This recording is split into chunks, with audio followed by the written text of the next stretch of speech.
All right, it's past midnight today on December 15th, 2017, and I've been working a lot, as often as I can, on a couple projects, neither of which I can't even talk about. I guess even technically three projects. The third project has been kind of shoved to the side because the other two have been kind of wrapping up. You'll also notice I don't have as many interviews as I used to, but that could change in the coming weeks. And we're really entering a period right now where there's a lot of uncertainty going on, and that goes to a number of the topics that are already in this video, so, or in the title at least. So you guys, sit tight. I'm going to let people come in. I was in a number of arguments this week. A lot of them are concerning the race with Roy Moore, which I'm not going to make any more videos dedicated totally to that. But I will. I want to just say the whole rat race, looking for accusers and looking for evidence of, or accusing him of sexual improprieties. It's going to disappear. Nobody's going to care about it anymore because Roy Moore is no longer a threat. He is a failure. Those people thinking that race is salvageable because of voter fraud or whatever reasons, forget it. Forget it. It was a loss, and it actually was a loss that I think that the Republicans deserved. And I think I'm going to go into some detail about the war between Steve Bannon and the rest of the GOP, which yielded actually some fruit today. Those are people that say that Steve Bannon is a failure because of what happened in Alabama. They don't understand that the rest of the Republican Party they've been a failure since the 80s. They've been failures at everything they do. They've accomplished nothing except for yielding profits for their corporate sponsors. They don't yield profits for the Republican voter, and that's why Republicans as voters, they're not committed to the party anymore. That's why there was a Tea Party movement. But instead of starting on party politics and all that crap, which is usually the type of shit that Alex Ioannidis, who was on yesterday, would lap up, I think I'm going to start today with the net neutrality issue, which is something I haven't really cared about. Anytime there is a topic that just sweeps through the internet and gains a lot of attention, it's hard for me to care. It's very hard for me to give a shit when everybody who normally I don't pay attention to starts to whine about something that they think is the end of the world. And that's what net neutrality has been. People are pretending that it's the end of the world. I had a friend, I used to work with him at a different company, who decided one day, because he was tired of listening to election coverage, he put a filter on his internet browser that kept, first of all, it changed Donald Trump's name to Drumpf, and then later it just removed all reference to him. And he created this whole world for himself where he doesn't have to talk about that issue, that he doesn't have to think about the news. Now, yeah, that's his choice, but then now he's complaining about the net neutrality and that his internet's going to be ruined, and well look, you're a person, and he's not watching today, but because he's definitely not watching something that has to do with the actual issues at hand. He only cares about the issues that he cares about. So there's a person, he's limited his entire the entire feed of news that he gets to just include stuff that won't bother him. Usually stuff about SpaceX or whatever, SpaceX and Elon Musk and crap like that, and maybe some financial news. And that's the reality that he lives in. And he doesn't want to live in, so then he starts complaining, oh, net neutrality is ruining my experience on the internet. Look, moron, you've kind of Your reality on the internet is a self-contained bubble, and that's the way a lot of people are. Now they're whining. They're saying, "Oh, the walls are coming down on us." And I'm not talking about all the critics of this change. Some people who are in favor of net neutrality are reasonable people, and I'll get to them. But I'm talking about people that are completely they're pretending that their freedom is being compromised, but they've never cared about all the other freedoms that have been compromised in the past few years. They've never. These are people. They know there's a surveillance state. They know that there was the Snowden revelations. They've known that there was Julian Assange, and um, all these different leaks of information that are going on. In fact, let me check out what Julian Assange has to say about net neutrality. But seriously, people are losing their minds. They're saying that this is the end of the internet. It wasn't the beginning of the internet. I have a lot of this. I just have like a lot of distractions on on Twitter. But let me see if I can find Julian Assange. Listen, if the ISPs were going to throttle free speech and stuff like that, then how did how did Julian Assange get so much attention prior to net neutrality? Net neutrality really did not.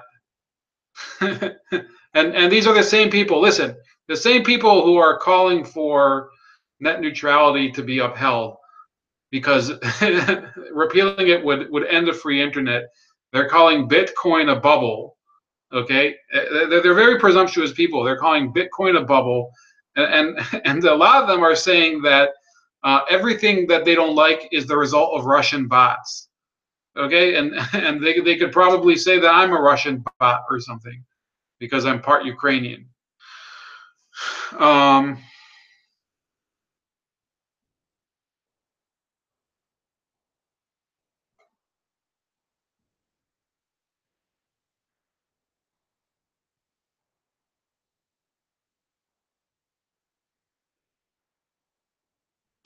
yeah, he's talking. Let me see here.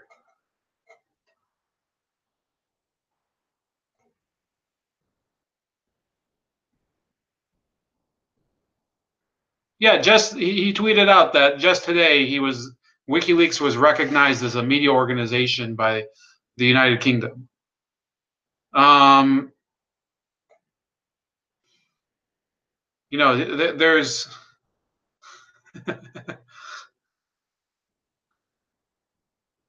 it's really ridiculous that this is an issue here where the people who never cared about freedom before, now they're suddenly pretending that they care about freedom, and it's just it's nonsense.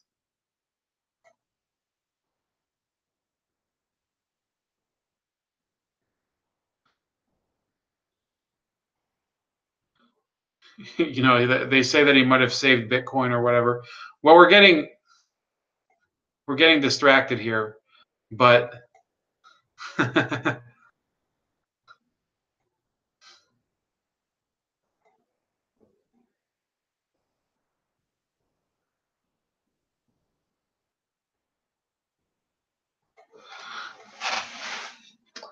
anyway, so net neutrality, I'm going to lay out the case. Why are people claiming that net neutrality is, such a crucial thing? Okay, 1 second. I have my friend Ryan here. It says millions of people will die. This is literally Hitler. I'm not concerned about throttling free speech. Facebook, Twitter, and so on already do. Well, okay, so Ryan is this friend of mine. I think we took one class together, a few years ago at our college, which will remain nameless for now. But or although I think I've said it on air. But anyway, um, this is from freepress.net. Okay, and this was sent to me by Carlos, who he's been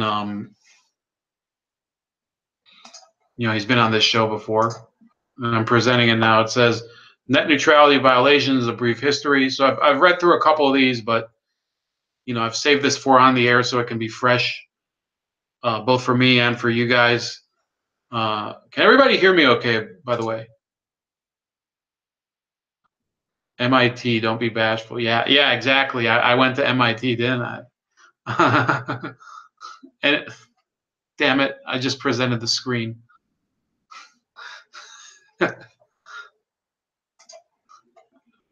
I'm not presenting the most competent piece of journalism today anyway, but so anyway, it says for years a lineup of phone and cable industry spokespeople has called net neutrality a solution in search of a problem. The principle that protects free speech and innovation online is irrelevant, they claim, as blocking has never ever happened. And if it did, they add, market forces would compel internet service providers to correct course and reopen their networks. In reality, many providers, both in the United States and abroad, have violated the principles of net neutrality, and they plan to continue doing so in the future. The history of abuse revealed a problem that the FCC's 2015 net neutrality protections solved. Those rules are now under threat. So notice that it said that it solved those problems, but it's only solved those problems in relation to ISPs. So it says those rules are now under threat from Trump's FCC chairman, Ajit Pai, who is determined to hand over control of the internet to massive internet service providers like AT&T, Comcast, and Verizon. It says one of them was Madison River. In 2005, North Carolina ISP Madison River Communications blocked the voice over internet protocol service Vonage. Vonage filed a complaint with the FCC after receiving a slew of customer complaints. The FCC stepped in to sanction Madison River and prevent future blocking, but it lacks the authority to stop this kind of abuse today. Now, look, that was something, first of all, that was before net neutrality was instituted anyway. So the FCC did sanction Madison River. Now, look, there's always going to be issues where a certain service is not available somewhere. Now, that's not the case with Twitter or with with Google or anything, but look, those companies themselves, I guess you could still violate the terms of service of Vonage and be banned from them. So that's up to Vonage. But I'd like to know, first of all, what is it? Why is it the government's right to dictate to a company like Madison River whether it should offer voice over internet protocol service, which I guess that would be the equivalent of Skype.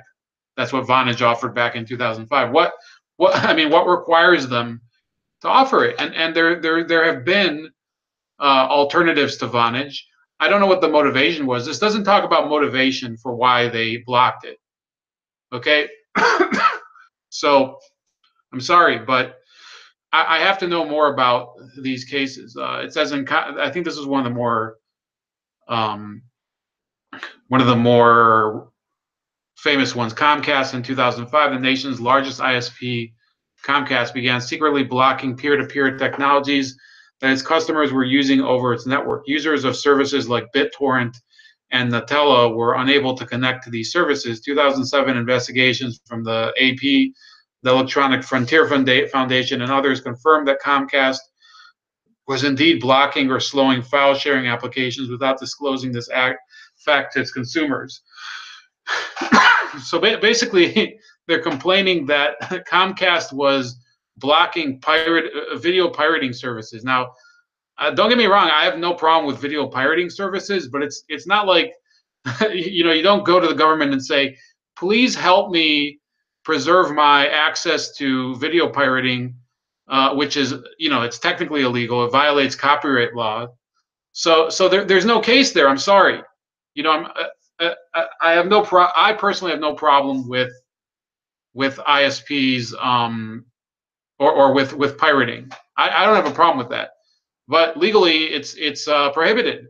So then it says in 2005, this is the next example. TELUS, Canada's second largest telecommunications company, began blocking access to a server that hosted a website supporting a labor strike against the company. Researchers at Harvard and the University of Toronto found that this action resulted in TELUS blocking an additional 766 unrelated sites. So, okay, this happened in Canada. That's not where net neutrality is being removed in the United States. So yes, the same thing is happening in Canada. Okay, but the same advocates. Listen to me. Okay, I'm gonna stop sharing the screen just so you can see what I'm saying. No, nobody is claiming on the side of the net neutrality advocates that Canada is some sort of unfree country, right? Even though if you're looking through the past year or so, Canada has become a draconian police state. There's basic, in some respects, because of the pronoun laws. Now you have to address somebody by their preferred pronouns, and yet you're trying to use Canada as a case for net neutrality. I mean, give me a fucking break. Okay, this is a problem. Okay, yes, net neutrality entitles companies to give you, provide you access to certain sites, apps, or other internet features based on their priority. Okay, so yeah, technically they could block you from using one, right? Unfortunately, I don't see why the U.S. government has the right to prevent them from doing that. Now, hopefully, there would be an alternative. There wouldn't be one provider per area. Now, some people, among them one of the people in the audience, has told me, yeah, in my area there's only one ISP. I used to live in a place where there was one ISP too. How do we address that? Well, I'll have you know, one of the things that the left is doing is they're trying to organize more community internet. I think actually the Real News, which I think is one of the shittiest news sources because of some other issues, they published an article about net neutrality where local governments were forming free networks of Wi-Fi. What the fuck is going on here?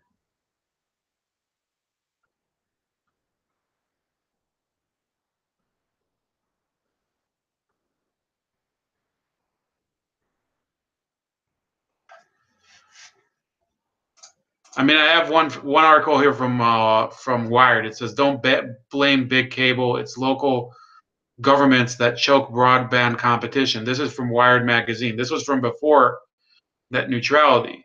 And it says, despite public, political, and business interests in greater broadband deployment, not every American has high-speed internet access yet, let alone a choice of provider for really fast, high-capacity service. So who's really to blame for strangling broadband competition?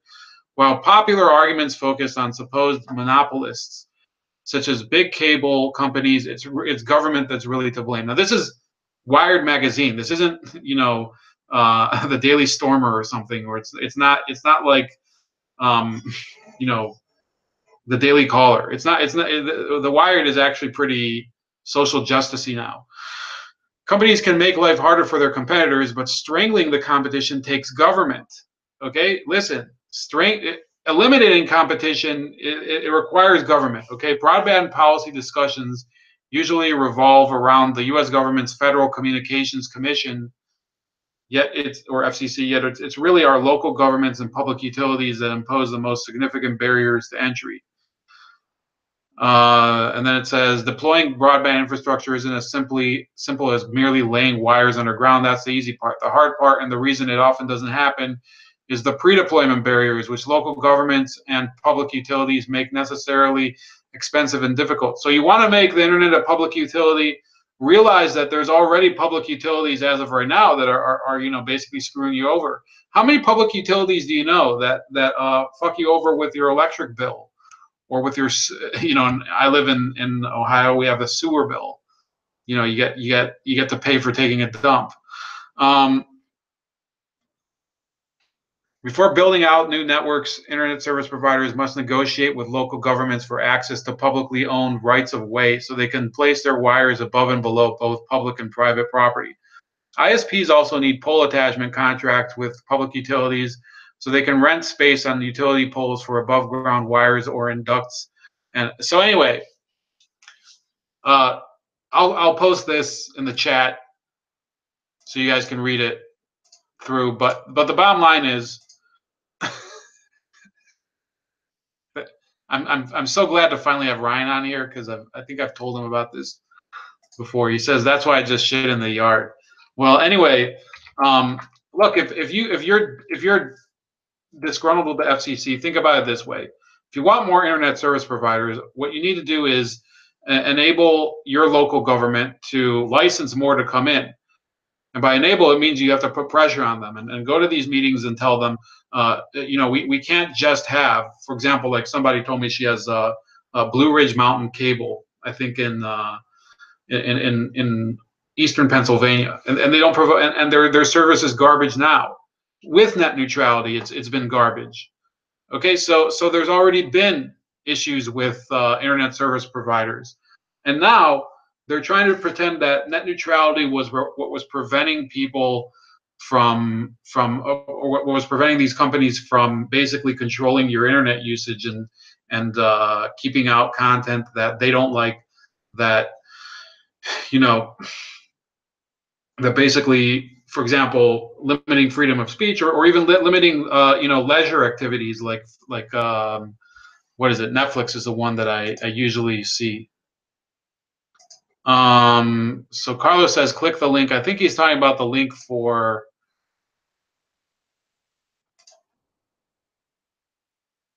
TELUS. Is it the link for TELUS, or is it the link for Madison River? Tell me in the chat. Daniel Quintana, thanks for joining me. There's a bunch of people here. J-Man Truthseeker, thanks for coming back. Barba Hagal says Disney buying Fox is more disturbing. Yeah, that is kind of fucked up, and that kind of snuck by us, right? In the midst of all this bullshit about net neutrality, and I think it's bullshit. You guys are free to disagree, but yeah, Disney just bought Fox today. Fox, 20th Century Fox. So there's almost a monopoly on the feature film industry. Okay, but you don't care about that, right? Just like there's been virtually a monopoly on a lot of these other like the cable companies, Viacom. They own a buttload of companies, but most people don't give a shit about that. Daniel says it's going to court. You, the citizen of the USA, can do a lot. Sadly, I live outside the USA. Wish can help some more. Well, I mean, where do you live? J-Man Truthseeker says, actually, I kind of feel like that it could be good for the free market because it forces them to be more competitive and there'll be more options.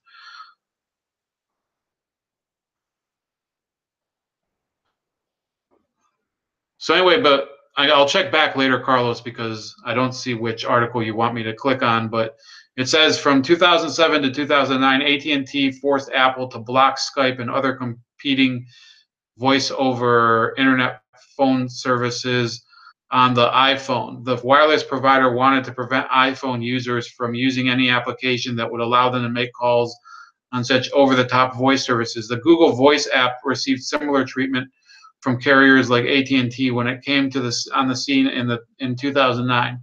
Now, think about what you're saying here. You're saying that you are trying to tell AT&T, which is a phone company, that they can not deny you the use of a competing phone network on their network, where you would basically cut them out of the loop for charging for your phone calls. Now, again, I would prefer to be able to use whatever voice app that I want on AT&T, and there are several voice apps. I mean, WhatsApp is available on almost all devices, even on AT&T and whatever. But look, it ended in 2009. That was before net neutrality. Now, the question is, and please answer if you know, what compelled them to not block Skype in 2009? Because net neutrality came about in 2015. It says Windstream in 2010. Windstream Communications, a DSL provider with more than 1 million customers at the time, copped to hijacking user search queries made using the Google toolbar within Firefox. Users who believed they had set the browser to the search engine of their choice were redirected to Windstream's own search portal and results. Okay, so basically what you're saying is that you want, now, what's the answer to that? The answer to that is to dump Windstream if you can. If you can. And think about it this way, okay? I'm speaking to Ryan and I'm speaking to anybody else. Yeah, maybe you live in a district or area where you have only one ISP available. That's a problem for you.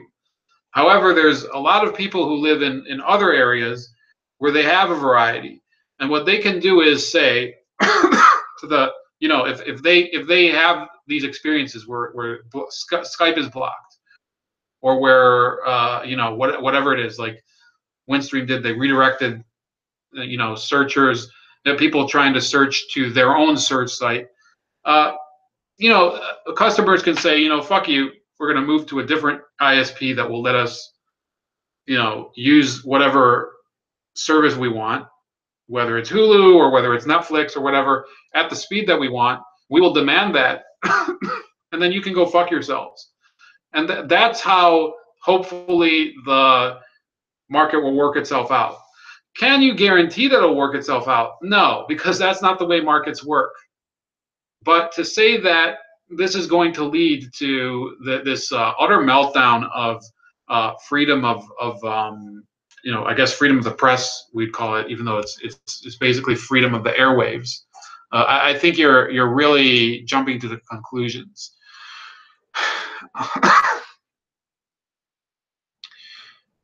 Ryan says, I don't love the Fox sale, but the feature film industry and cable are luxuries.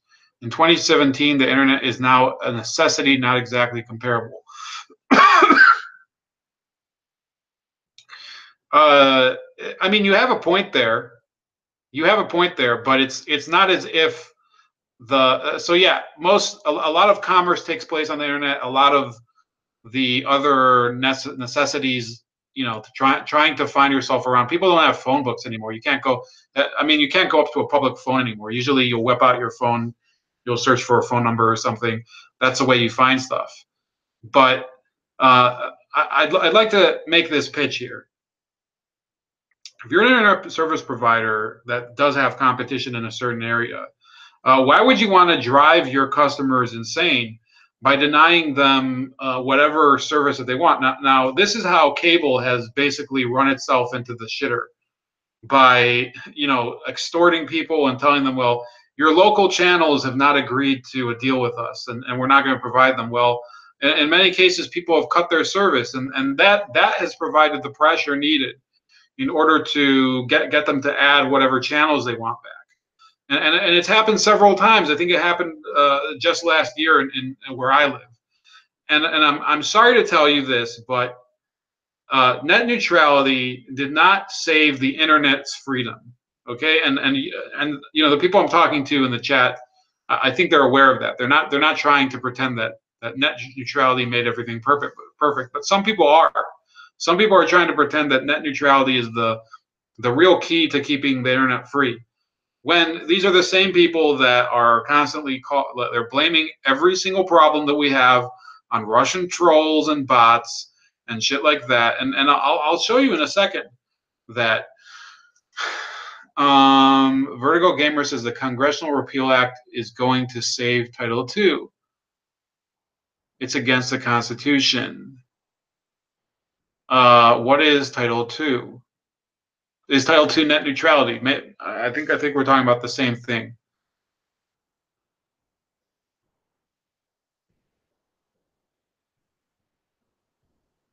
But without internet innovation for new ISPs and business owners to start new things, along with school and social life for new ISPs and business owners to start new things along with school and social life will be destroyed. And net neutrality saves these things. No, not really, because ultimately, the Google is ruining a lot of the internet. Facebook is, and I'm using Google right now, so it's not like it's it's not like it's a terminal situation at the moment, but we're seeing all the time. Google they're redirecting searches to filter out results that they don't like. Where's the net neutrality outcry on that? It's not very strong. I'm sorry to tell you, the net neutrality crowd doesn't care about freedom of speech. Okay, now some of you who support net neutrality, I'm not talking about, but the people who are the main pushers for it, HBO and what's that other Amazon and Facebook and all of them. Look, they do it all the time. They fuck people over all the time. If you go to Amazon and you post a review for a book that you hate and you say, and it's happened, for example, with the Hillary Clinton book, What Happened? And you say that this book was a fucking turd that basically they printed ink on. And, people say, Amazon has a team of people that they go through there or they have an algorithm and they filter those reviews out and they get dumped. So Amazon has the right to do that because they're a privately held company, or they're actually publicly traded, but it's still a company policy. Likewise, ISPs, they're still private companies. Now, you want to make the internet a utility? Get ready for the days when the internet is like the Department of Transportation. Okay?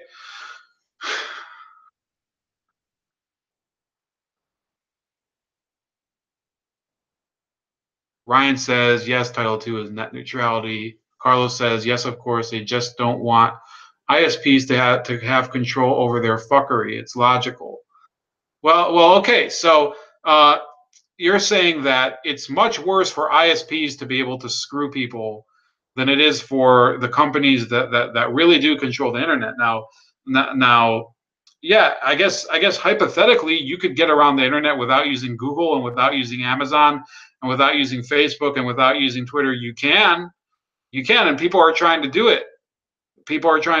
Now, internet service providers, like I said, if you're in an area where you have only one internet service provider, I can't tell you that it's not going to be a problem for sure. But if you're in an area where you have multiple ones and they're starting to say, well, we're going to throttle the speeds on your gaming or whatever it is.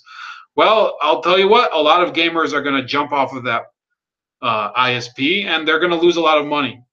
And it's going to be a problem for them, and they'll change their tune very well, very fast. Nope, I didn't say that. Don't put words on my... Carlos, you didn't say that, but somebody else did, okay? I didn't say that you said that. Oh wait, no, I know what you mean. It would have been easier if you just joined me on the stream again, but I can't really see if you have a private message to me. A second. You see if Carlos wants to join on the broadcast, because there's a bit of a problem of clarity here.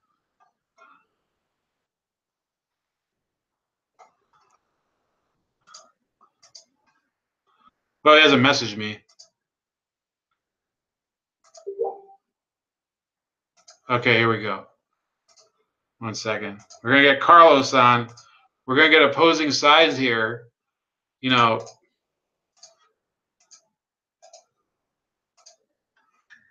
But Carlos is going to have to talk about not just net neutrality. He's going to have to talk about all the other garbage that I'm bringing up today. About Brexit and shit. So, instead of just reading his text off, we're going to actually get his perspective. What the fuck is going on in this window here?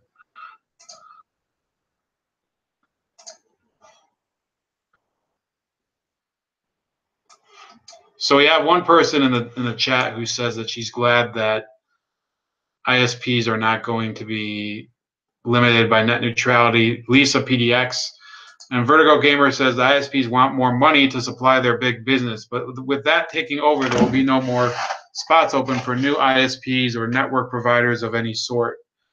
Well, why is it why is it any easier for them to open new ISPs right now? I mean, explain to me how net neutrality has helped competition in the ISP market, and then we can talk about that. While Carlos is coming on, I'm going to put my headphones on because it's, when I have two people on, it's easier for me to concentrate for some reason with headphones on. I know it might be some sort of stupid, walk and chew gum thing. What's up? Yo, what's going on, dude? Hey, man. So what were you talking about that you said I put words in your mouth or something? No, you said that. No, what I said, I think I mentioned, my comment was about the reason why private companies like HBO and these content creators were on the bandwagon. Basically, they were not. I don't think they were the main drivers. Honestly, they were just. It was logical, and it was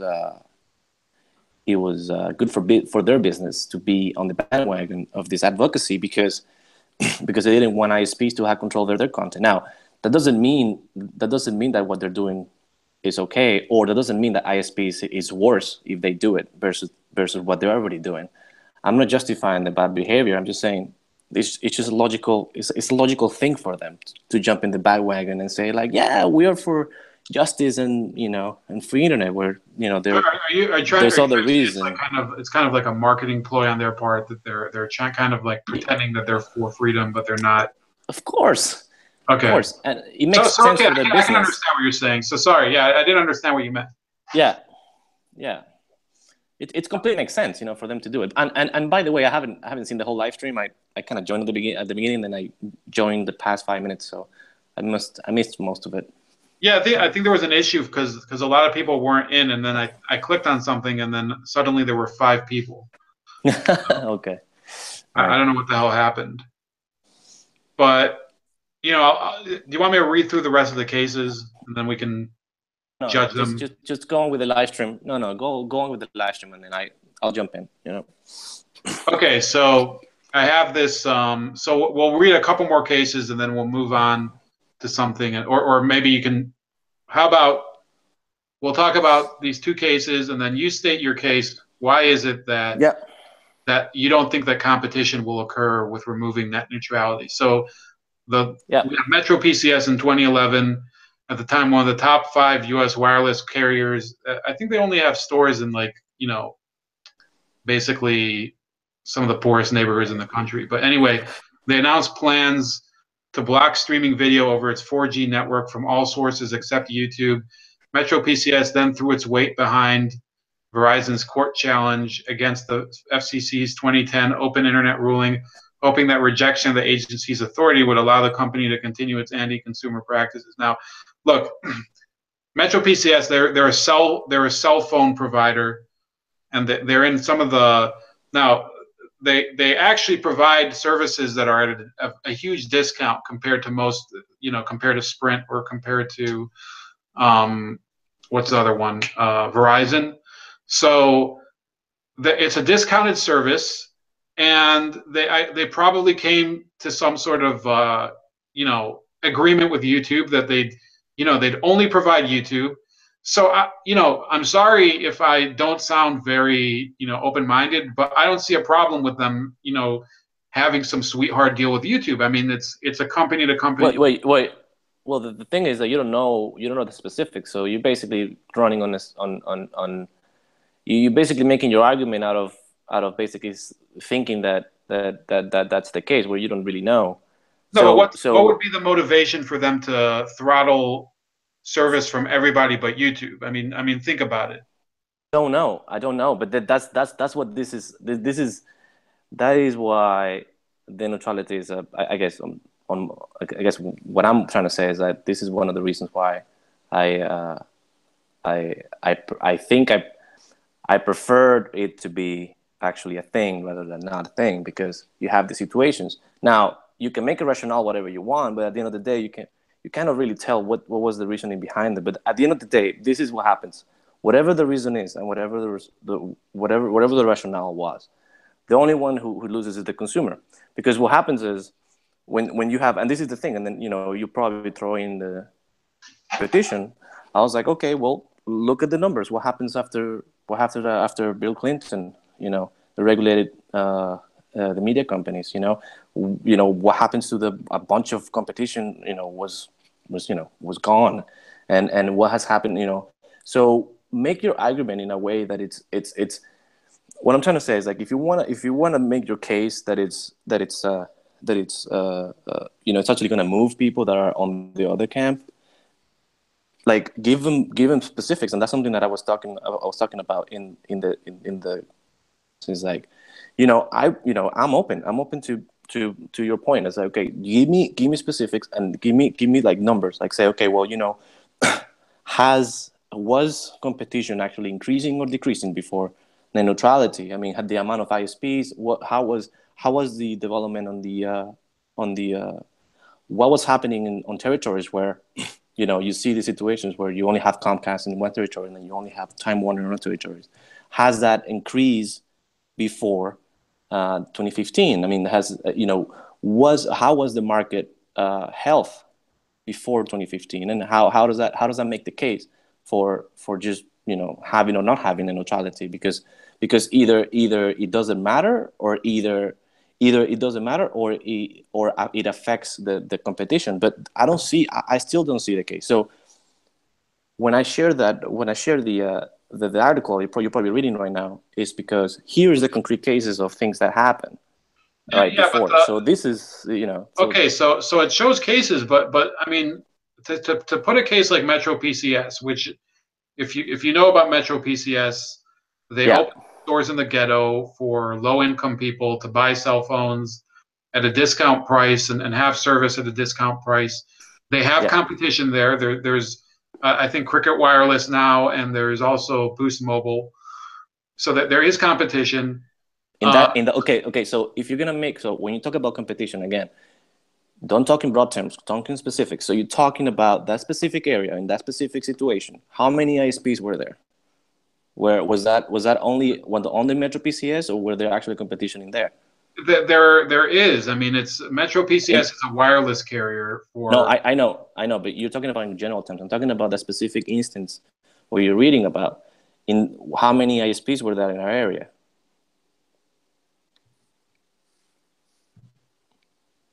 Well, I mean, this was for the entire Metro PCS network. So. Oh, it was talking about. Oh, it's not territorial, right? Is that the whole thing? Right. So and in so the general, whole United Metro States. PCS is kind. I mean, I know that they have it in, like, those areas of Akron where you kind of get shot if you wear the wrong colors or whatever. So Metro PCS is kind of like a discount, like I. I know what it is. I know what it is. But you have to understand also, like, how these things work. Like Metro PCS now, it's owned by T-Mobile, and I don't know if it was before, but what happens a lot, Ramon, is that in situations for ISPs, there's a limited amount of towers per territory, right? Yeah. So towers are not necessarily bound to a specific company, but rather they're rented by companies. So if what type of deal do they do? I don't know, but it's kind of like, does everybody do the same? Does everybody pay the same rent for those towers? And then what are the decisions that the ISPs make after those towers are rented? I'm seeing the same problem here that I see in a lot of other industries, where you're kind of trying to do price fixing. So right. I'm sorry if I have kind of, maybe it's just a difference of mentality, but I can't get behind the net neutrality thing. I mean, I understand because Ryan, my other friend, he lives in. I used to live in an area too where we only had one ISP, but I think that what has to happen is that if people really want to use these services, if people say, we want to be able to use Hulu. I'm just using an example, Hulu, and that's something that it's common to areas all over the country, even ones that especially have multiple ISPs, then they'll demand it. And the companies that want the customers they'll have to provide it. That's just the way it is. I think it's the Yeah, but same. that's Yeah, go ahead. yeah, that's a typical free market point, but it's more nuanced than that. It's never it's easy. It's kind of like saying, it's kind of like if you let me flip the coin here and kind of stand an olive branch. So it's kind of like saying, just because just because the government is gonna be the only insurance provider. Let's talk about another topic, right? Of what libertarians call total control of the government. Whereas if socialists will say, well, if the government provides care for all the people, then that means that everybody's going to be healthier. But that's not that's not necessarily the case. It's more nuanced than that. So just like libertarians, and people that think that free, more in the free market area, demand from the socialists and the people that believe in this overreaching government, and they use examples, concrete examples of failures, and they demand those people to explain their case. I'm doing the same thing here. I'm going to say, okay, well, great. That sounds like a great thing, right? Okay. Obviously, there's the underlying belief that if there is obviously a demand, people, the market would respond. Yes, that's usually what happens. But does it happen in this case? I mean, what's the nuance? I mean, we need to get into the point where when we talk about policy for all sides, I mean, not only for the right or the left, but just for all sides, we talk about nuances. And when we talk about the evolution of ISPs ever since the regulation era, we have to look at that and then see how is the market behaving before net neutrality. Was it a healthy market? Was it a market that was increasing in competition? And then what happened after net neutrality? Was the market affected by it? This is the type of the nuance questions that we need to ask. And because it's easy for me to bring my point and just say, like, well, if everybody has healthcare, everything will be better. It's easy for me to make a point like that. But what's not easy is actually to look at the nuance of the policy and see what the results are. I mean, that's all I'm asking here is to say, honestly, like, give me a reason to not be for neutrality, other than just theories of the market. Because yes, theories of the market most of the time apply, but it's not always the case. If we're not ready to accept of the free market methodology, then we're not ready to talk about serious policy changes. Well, I think that there's a couple other mechanisms that I'd say are, they would serve the purpose of what net neutrality is talking about. One of them I mentioned off air, which would be an amendment that would guarantee freedom of expression and freedom of speech on the internet. That's not exactly what. But that's not something different. Exactly what net neutrality does. But another thing is that if there are areas where the competition is limited, and they're not providing the service, there's already the Sherman Antitrust Act, which breaks up monopolies, and I think that could be applied. I mean, I hope it doesn't get applied in all cases, because you can't just break up companies all the time. But what I would say is that if you have areas of the country, like let's say the entire state of Arizona has only one ISP, yeah, absolutely, I'd be against that too. That's effectively, that's a monopoly, which free marketers are generally against too. So I'd say you use the Sherman Trust Act. We see that even with laws that are in place right now for antitrust, where they find loopholes in the law. So it's kind of like, I mean, it's not a perfect thing, to have a net neutrality. Maybe I don't know if it's the right way, but what I'm trying to say is, like, it has served the purpose of actually creating preventing one section of the economy, like ISPs, to do whatever they want, just like Google's doing, just like Facebook is doing, and just like all these content creators is preventing conservative voices from coming into the into the fray. So Yeah, but that's kind of, you know what I mean. Look, there's an issue here, and Lisa just brought it up. She says I'm a bandwidth hog. I mean, she's being satirical, but she says I'm a bandwidth hog, and you need to pay for my bandwidth, or I'll put a government gun to your head. Is what net neutrality is now. It's not exactly what it means because the government's not paying for it, but what they're doing is they're price fixing the usage. Okay, and effective the FCC. So they're effectively saying all different internet usages, they have to have the equal or all data processes on the internet, they have to have equal rates of charges and all that, and equal rates. Yeah. But how come I have different ISPs offering this different prices for the same thing? They have different prices, but they have to have the same price.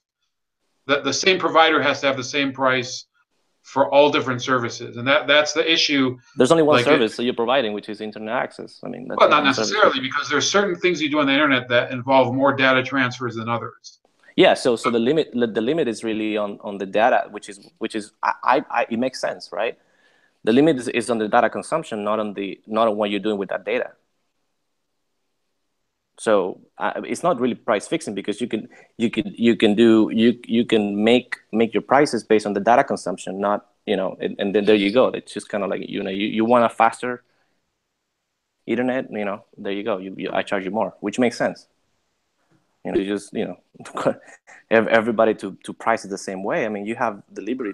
Yeah, but Carlos, if I'm a guy that I'm doing like a ton of downloads from let's say one of these websites like Mega Upload, or you have all these porn kings or whatever, or something, whatever it is. And I don't care what it is. I mean, let's say the Silk Road, but they're using a ton of data, and there's this, but you have somebody else who's just going online to look at fucking like cat videos or something. Yeah. I think there's a difference in usage, and yeah, but you're talking about data, but not about content that you're looking at. So yeah, exactly. So look, I think that there's there's certainly, we can go on about net neutrality from here to tomorrow. I can assume that there's people, it's possible that you're right, that you have more of a knowledge base than I do on this, and Ryan is, he has a lot of knowledge on this. So maybe we'll come back to that in like a week or something. I do want to say, though, that there is an issue of people on the net neutrality side that are the Attorney General of New York, let me just show this article. I'm not going to read through it, but this is like retarded. He says Russian bots target the FCC in an attempt to get net neutrality repealed. It's the same bullshit that they use for everything, and it was funny that, like, the 5 millionth time that they blamed Russia for everything. Yeah. People are now blaming Russia for having fucking for their peanut allergies or something. Yeah.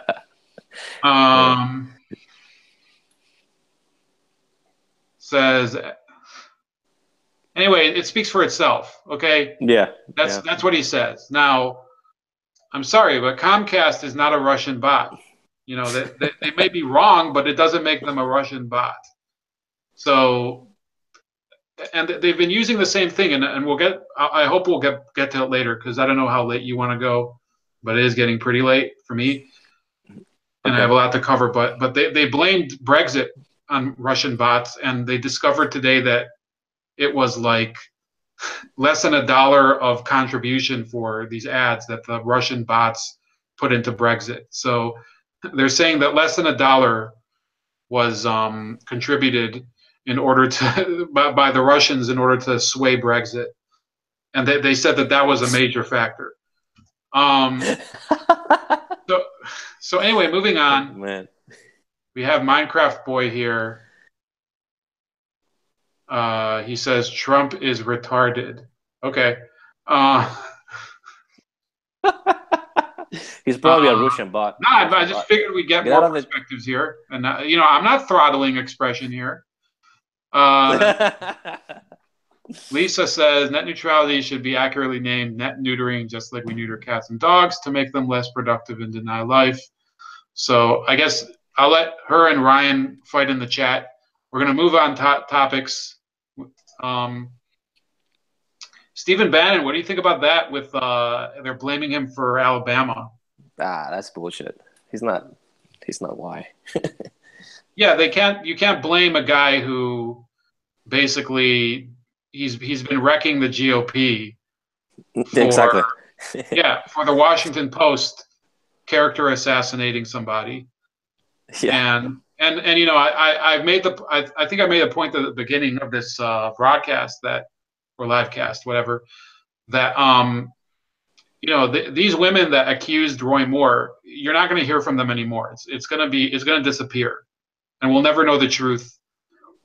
And that's what I said about a month ago. I said that, you know, I'd like to have this investigated, but it's not going to be investigated. I think it's a huge charade, and we're never going to know whether Roy Moore was guilty of anything. What's your thought on that? Yeah, probably right. You know, this is just another circus, kind of bread and circus episode, you know, of our political discourse. So it's just another another local election that gets televised nationally, and people get excited for, and they pretend they care about Alabama, and they don't talk about policy. It's the same old, same old. I mean, I would be surprised if they talk about policy. I'll be talking about it, but otherwise, it's just the same old, same old. But you're right. You're right. Talking about if we talk about the actual meat of the situation, which is the allegations, and if that's true or not. Yeah, you're right. Probably it's not going to be covered because that's how it is. That's how media goes. So they're having fun with the Russian bot thing. Augusto Pinochet, you know, he says if I cheat, I'll have to remember that bot excuse. Well, no, Mr. Pinochet, if people disappear under your rule, you can also blame that on Russian bots.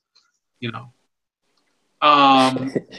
or General Pinochet. Sorry, I forgot your title. Yeah, they're having a lot of fun with that. Yeah, you guys, I want that's the final. That's the assignment for today. Somebody come up with the most ridiculous thing to excuse on Russian bots, whatever it is, and we'll go through it. That's the assignment for the rest of the night. Yeah, we'll have a vote or something at the end or something. Yeah, I'll try to come up with something too. But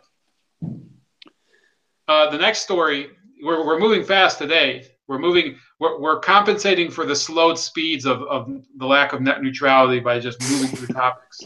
So Scarborough slams the GOP jackasses for focus on Strzok texts.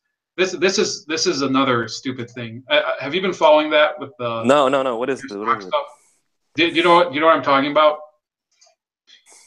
Peter Strzok, the FBI guy that was caught with the text messages to his witness, to his mistress, who was on the Mueller investigation, and he was bashing Trump. Did you hear about that at all? Not at all. No, go on. Okay, so let me set the topic for those of you that don't know. Basically, the Mueller investigation it was already known that Mueller had picked a lot of people that were basically, you know, they were Clinton supporters and they hated Donald Trump, that's not a problem necessarily. It does kind of question. It calls to question the you know the impartiality of the investigation, but you can still hire people that have you know they have a bias. But what they didn't reveal was that one of the deputy heads of the FBI was married to a woman who worked for Fusion GPS, the same company that supplied the Trump dossier. Okay, so they were buying the dossier from a company and she was working on the project too. So that's not even what I'm talking about right now. So this Peter Strzok, who was an FBI agent, the same guy who edited the Comey memo that exonerated Hillary Clinton, and he's the same guy who interrogated Michael Flynn, and he's the same guy who interrogated Hillary Clinton but didn't swear her under oath. He's been caught cheating on his wife with an attorney for the FBI on the Mueller investigation. And the text messages revealed that they were having meetings before the investigation was even convened about how Trump is a fucking idiot, and that they wanted an insurance policy in case he got elected. And basically people are arguing now whether the investigation has, it's become an example of judicial malpractice or something, or prosecutorial malpractice, whatever you want to call it. So Joe Scarborough says he had a message for Republicans interested in the text messages between FBI agent Peter Strzok and FBI attorney Lisa Page, and he says, "You're jackasses." He admonished Republicans in the House Oversight Committee for their laser focus on the partisan investigators who exchange anti-Trump text messages. Let me cut to the chase.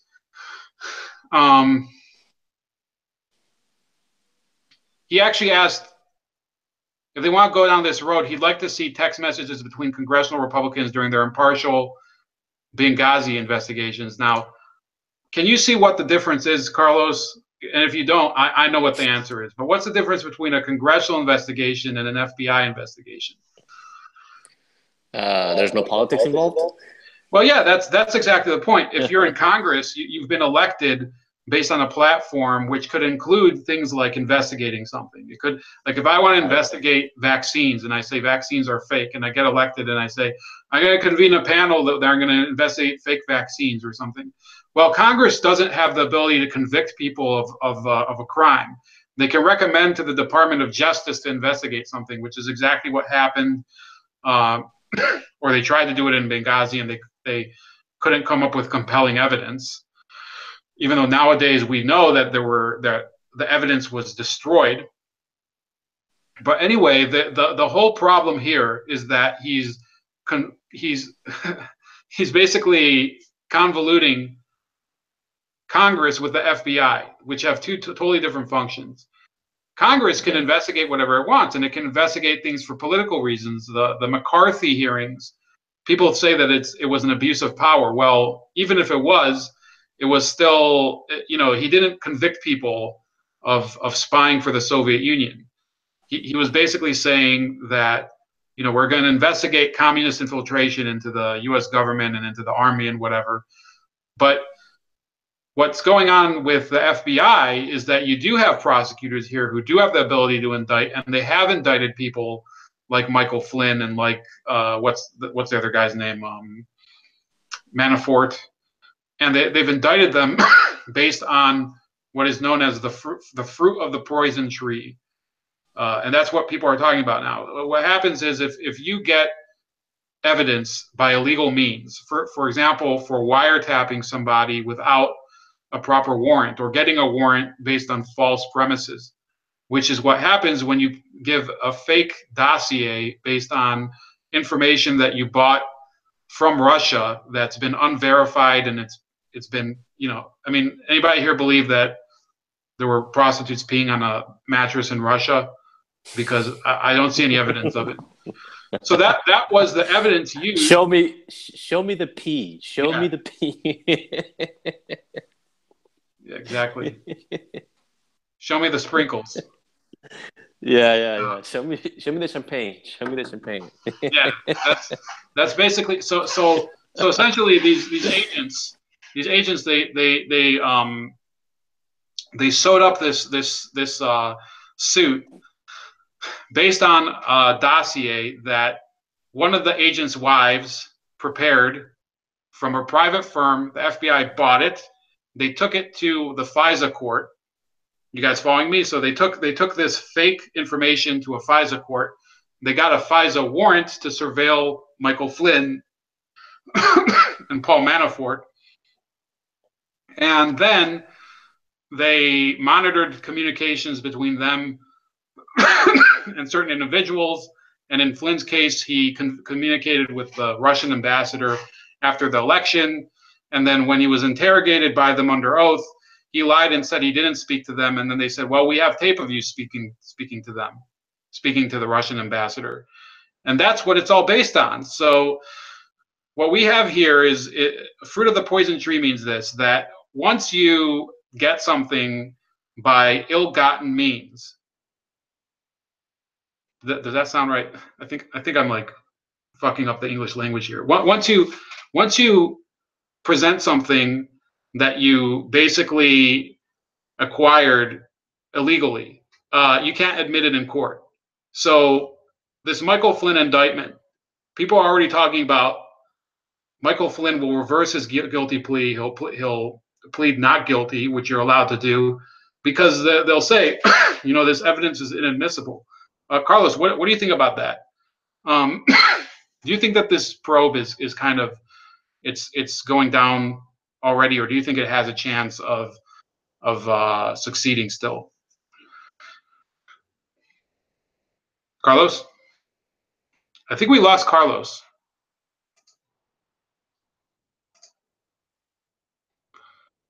Anyway, I'll read some of the chats here.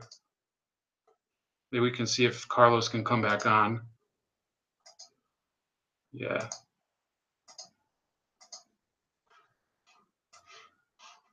You see, he might have messaged me that he wants to jump off, because I did hear.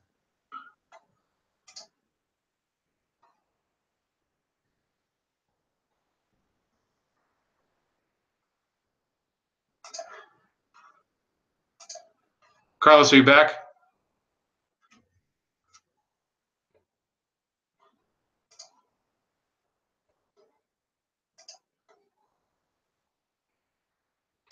See, there's Google is already suppressing your comments, by the way, and I'm the one who's letting them get. I'm the one approving them here. So let me read through some of these Russian excuses here.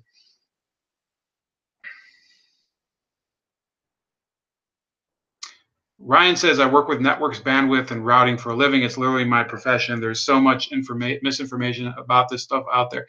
Yeah, I mean, you probably know a lot of things that are more inside baseball. So I'm not saying that you're wrong. I'm just saying I can't see what your point is.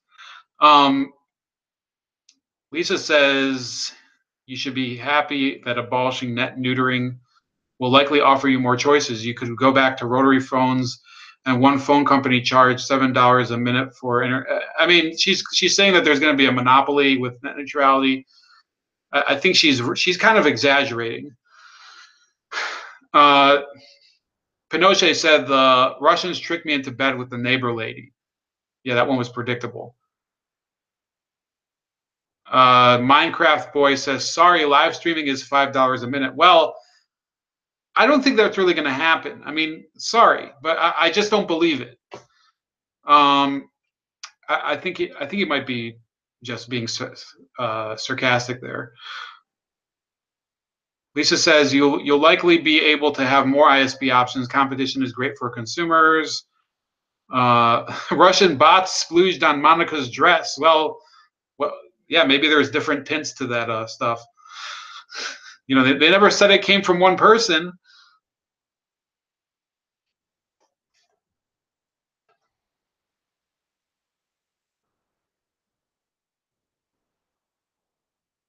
Pinochet says, have you looked into Bill Browder's debacle? That guy had his hands all over the Russia story. Well, let me see. Bill Browder.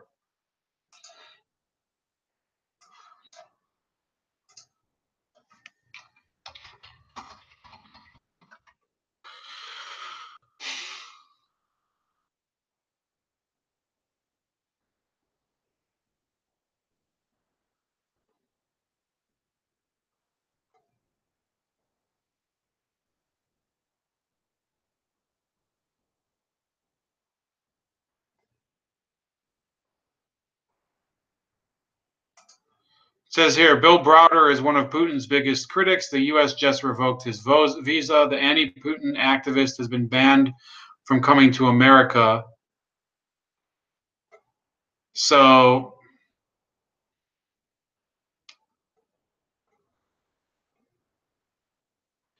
yeah, I'm not sure. I think he's one of the guys who got wrapped up in the whole fake meeting with Donald Trump Jr. or something. That's the most I can take out of it. Is Carlos back there? Can Carlos confirm that he's back? Yeah, my phone died, so I'm back. Okay, thanks, man. When I left off with you, I was going to ask you, do you think that the Mueller investigation can still be salvaged? Oh man, I hope so. I mean, whatever it is, if you're pro-Trump or pro-Trump or against Trump. It serves everybody. If so, for the sake of history, right? For the sake of history, just let it be, man. Just finish the investigation. Just fucking get it over with. Well, what would you say about that idea of having a special investigation into the investigation? I mean, is that? I mean, because look, like I said, there's people who have been discovered now to have I don't know if you heard everything that I said earlier. I'm sure you didn't because I think you went dark pretty early, but basically the investigators themselves screwed up the investigation because they, the basis of it, which was the Russia dossier, was used to get the surveillance warrant. And now, and that was used in order to interrogate Michael Flynn and get him to plead guilty for lying to the FBI.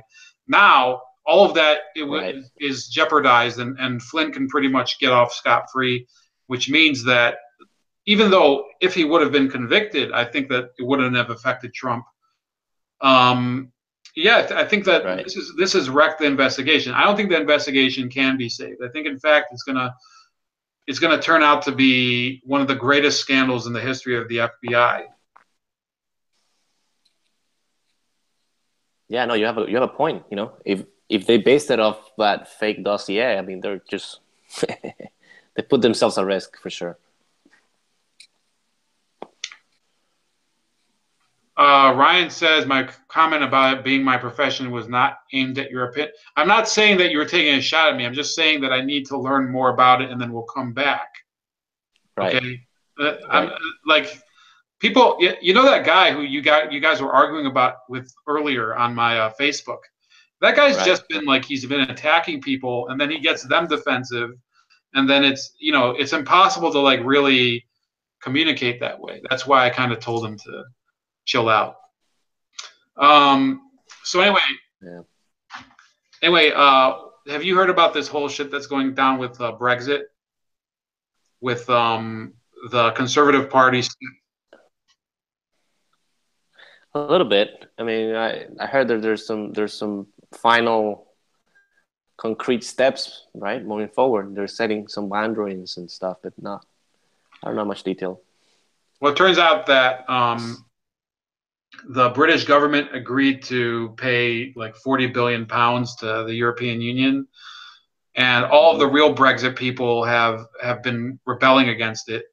So, the Conservative Party, it says that 11 of their members, they decided publicly that they're going to ruin Brexit and they're going to do everything they can to kill it.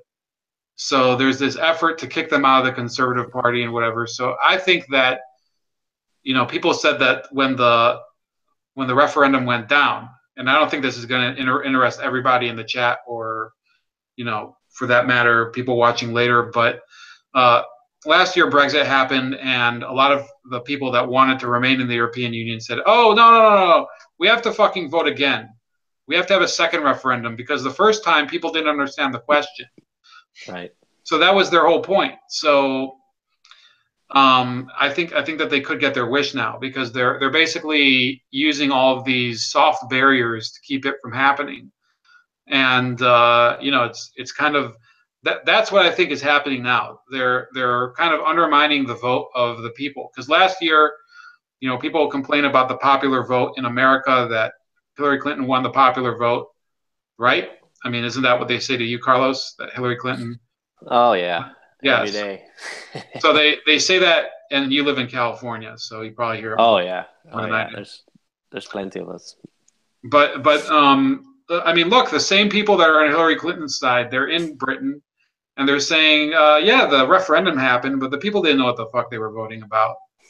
They have to do it again, and they're doing it. Yeah, but let me make a comment here.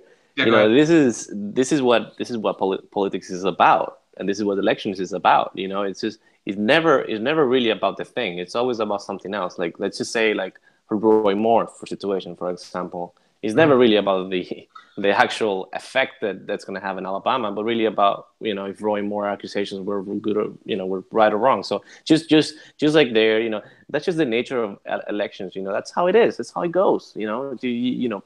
People just, at the heat of the moment, they get influenced by different means, and that's what happens. It's just what it is.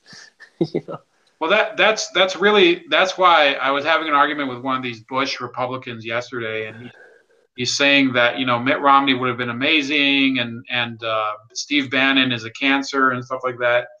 And I'm like, yeah, because you guys solved everything so well under President Bush that, and he was saying, Roy Moore was probably guilty. I said, well, okay, so if you're using that stuff, all those, the quote unquote corroborating witnesses and the numerous accusers and whatever as evidence that he was probably guilty, then maybe you should support Dennis Kucinich's case to bring war crimes charges against George Bush. He said, no, that's not. This is different. This is PR. This isn't. This isn't the courtroom. I said, well, okay, so you're basically saying that our political process should be dictated by PR. So you're saying the same thing, and I'm not saying that that's not the way it works. But if people want to have a greater say in what's going on in their government and in their society, you can't just take the bait on all these stories. And that's basically what I've been arguing. And then people will attack me. They'll say, oh, you're a Roy Moore supporter or whatever. It's not the case. Today Tavis Smiley was accused, and Donovan McNabb earlier this week. And I've been talking for like over a month about the presumption of innocence and how important that is. And I think it applies to all of those people, whether it's Moore or Donovan McNabb or anything. And aren't you going through the whole? You're watching what's happening over there in your home country, Venezuela, with the not Citgo, but it's PDVSA arrests and all that. Basically, there's kangaroo courts over there. So, do you think we're headed that way in a certain sense, at least in terms of PR? But this is this is the thing is that thank God this is just a public opinion kind of court instead of what has turned into where the party opinion becomes part of the judicial system. One of the things that I actually admire about the U.S. is their judicial system. It's not perfect, sure. There's some injustices, sure, but compared to everybody else, you guys are doing okay. It's just you gotta have some standards, and I think one of the few things, again, this is just me, is that the judicial system has kept itself separated. Yeah, independent. For the most part, compared to the rest of the world, it's just it has worked. So yeah, we're getting kind of late here, so I do want to close. So anyway, Carlos, I do want to have you back, maybe in like a week or so, just about Venezuela. Sure. Maybe we can get a couple of the other guys back.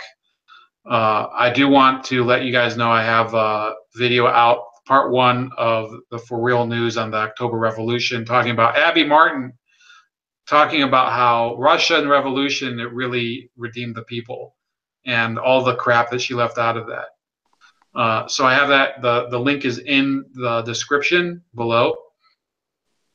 Other than that, I want Pinochet, please send me those links you're talking about, because you're talking about a lot of interesting stuff. You said that there's some new emails tonight, but I haven't heard anything, and I was kind of preparing for this. So anyway, without further ado, this is Carlos and Ramon. Carlos, any last words? Oh, have a good night, guys. Thanks for watching. Yeah, and stay safe out there in California. For sure. All right. Good night, everybody.